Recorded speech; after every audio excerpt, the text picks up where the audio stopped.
अगदी जलद व अचूक बातम्यांसाठी पाहत रहा महामीडिया 24 सदैव तत्पर। कोल्हापूर जिल्ह्यातील ग्रामीण भागात दिवसा घरफोड्या करून पोलिसांची झोप उडवणाऱ्या आंतरतालुका टोळीचा कोल्हापूर स्थानिक गुन्हे अन्वेषण शाखेने पर्दाफाश केला आहे। गडिंग्लज, आजरा, बुदरगड आणि चंदगड या परिसरात बंद घरांना लक्ष्य करणाऱ्या 3 सराईत चोरट्यांना पोलिसांनी बेड्या ठोकल्या असून त्यांच्याकडून तब्बल 20,85,000 रुपयांचा मुद्देमाल हस्तगत करण्यात आला आहे। गेल्या काही दिवसांपासून दक्षिण कोल्हापुरात दिवसा घरफोड्यांचं प्रमाण वाढलं होतं। या प्रकरणाचा समांतर तपास करत असताना एलसीबीच्या पथकाला गोपनीय माहिती मिळाली की मिरज तालुक्यातील नांद्रे येथील रज्जाक मुजावर हा आपल्या साथीदारांसह या गुन्ह्यामध्ये सामील आहे।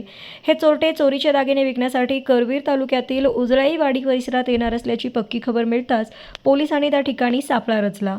पोलिसांनी उजळाईवाडी येथे झडप घालून दोघांना ताब्यात घेतले। रज्जाक असलम मुजावर राहणार मिरज व तेजस तानाजी पाटील राहणार आजरा या दोघांची कसून चौकशी केली असता त्यांनी आपला तिसरा साथीदार विनायक सीताराम हरेर राहणार आजरा याच्या मदतीने चोरी केल्याची कबुली दिली। पोलिसांनी तातडीने हालचाली करत विनायकलाही बेड्या ठोकल्या। तपासादरम्यान या त्रिकुटाने 7 मोठे गुन्हे केल्याचं उघड झालं आहे। तर मग चला सबस्क्राइब करायला विसरू नका महामीडिया 24 न्यूज चॅनलला। महामीडिया 24 सदैव तत्पर।